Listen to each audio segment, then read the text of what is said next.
Pregnant होने के लिए कोशिश कर रही हैं, हमल नहीं ठहर रहा और फिर यूट्यूब पर बहुत सारी वीडियोस आप सर्च करती हैं। प्रेगनेंसी को जल्दी कंसीव करने के लिए कुछ वीडियोस में मुख्तलिफ तरीके बताए जाते हैं, कुछ में ऐसा बताया जाता है कि हम बिस्तरी करने के बाद सारा मवाद बाहर निकल जाता है तो प्रेगनेंसी कंसीव नहीं होती।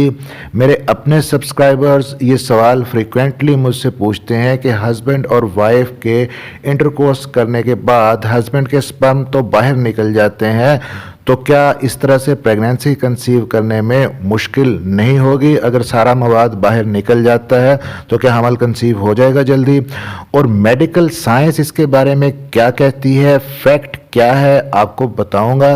और दूसरा सवाल जो व्यूअर्स ख़वातीन फ्रीक्वेंटली पूछती हैं कि मिलाप के बाद कितनी देर तक फीमेल को उसी पोजीशन में लेटे रहना चाहिए ताकि हमल जल्दी कंसीव हो जाए, या अगर वो फ़ौरन उठकर वॉशरूम चली जाती हैं तो क्या इस तरह से प्रेगनेंसी होने के चांसेस कम हो जाएंगे? इन दोनों सवालों के जवाब आपको दूंगा। मेरा नाम है डॉक्टर ताहिर। आगे बढ़ने से पहले चैनल को सब्सक्राइब ज़रूर कर लीजिएगा। सबसे पहले ये जान लें कि मर्द का जो इखराज होता है उसे सीमन कहते हैं।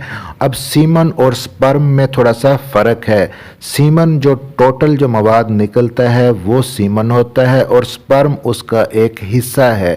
उस सीमन के अंदर स्पर्म के अलावा और भी बहुत सारे बॉडी के फ्लूइड्स जैसे कि प्रोस्टेट की सिक्रीशन, प्रोस्टेट का फ्लूइड भी होता है, कुछ न्यूट्रिएंट्स भी होते हैं, विटामिन सी, जिंक, B12 और इस तरह के कुछ और विटामिन्स और फ्लूइड्स उसके अंदर होते हैं स्पर्म के अलावा। दूसरी चीज़ ये जान लें कि वर्ल्ड हेल्थ ऑर्गेनाइजेशन के मुताबिक जब मर्द एक बार डिस्चार्ज होता है तो उसके सेहतमंद मर्द जो होता है उसके एक बार के डिस्चार्ज के अंदर अप्रॉक्सीमेटली 23 मिलियन से लेके 900 मिलियंस तक स्पर्म होते हैं और एक स्पर्म यूट्रस के अंदर मैक्सिमम 5 दिन तक जिंदा रह सकता है। अब जब स्पर्म की लाइफ भी 5 दिन है और मिलियंस ऑफ स्पर्म होते हैं एक दफ़ा के डिस्चार्ज में, तो सिर्फ एक स्पर्म चाहिए होता है जिसने जाकर एग को फर्टिलाइज करना होता है। अब जाहिर है जितने फालतू स्पर्म्स हैं, डेड स्पर्म हैं और बाकी जितना फ्लूइड है तो उसने बाहर ही निकलना होता है।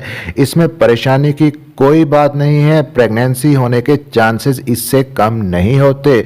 लेकिन यहाँ पर एक चीज़ ज़हन में रखें कि जिन मर्दों के अंदर एजोस्पर्मिया है यानी उनका स्पर्म काउंट कम है या मनी पतली है तो उनको अपना स्पर्म काउंट बढ़ाने की कोशिश करनी चाहिए ताकि प्रेगनेंसी कंसीव करने के चांसेस बढ़ जाएं।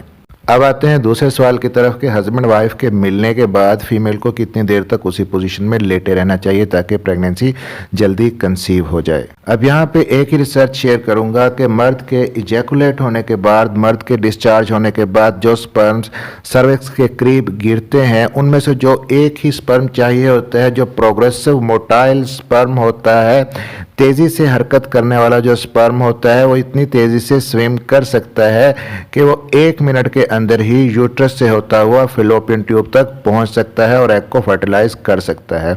तो इसलिए घंटों, आधा घंटा या घंटा लेटने की ज़रूरत नहीं होती इंटरकोर्स करने के बाद, और ना ही इससे कोई फ़र्क पड़ेगा कि आप अपनी लेग्स को रेज करके चेयर पर रखें या दीवार के साथ लगा कर रखें। इन तरीक़ों से प्रेगनेंसी जल्दी कंसीव नहीं होती। अगर आपको वॉशरूम जाने की ज़रूरत है तो जाएं, उससे कुछ खास फ़र्क नहीं पड़ेगा। कुछ डॉक्टर्स ये मशवरा देते हैं कि आइडियली फ़ीमेल को इंटरकोर्स करने के बाद 15 से लेकर 30 मिनट तक अगर वो उसी पोजीशन में लेटी रहती हैं तो ये सफिशिएंट है। अगर आप जल्दी प्रेगनेंसी कंसीव करना चाहती हैं तो अपने ओवुलेशन डे को फाइंड करें कि आपका ओवुलेशन डे कौन सा है, उसके बाद अपना फर्टाइल पीरियड निकालें और फिर फर्टाइल पीरियड के अंदर मैक्सिमम कोशिश करें कि अपने हस्बैंड से मिलें। चैनल को सब्सक्राइब जरूर कर लीजिएगा और बेल नोटिफिकेशन ऑन कर लीजिएगा ताकि डॉक्टर हेल्पिंग हेल्थ की नई आने वाली वीडियो आप तक पहुँच सके। मिलते हैं अगले किसी वीडियो में, तब तक के लिए अपना ख्याल रखिएगा।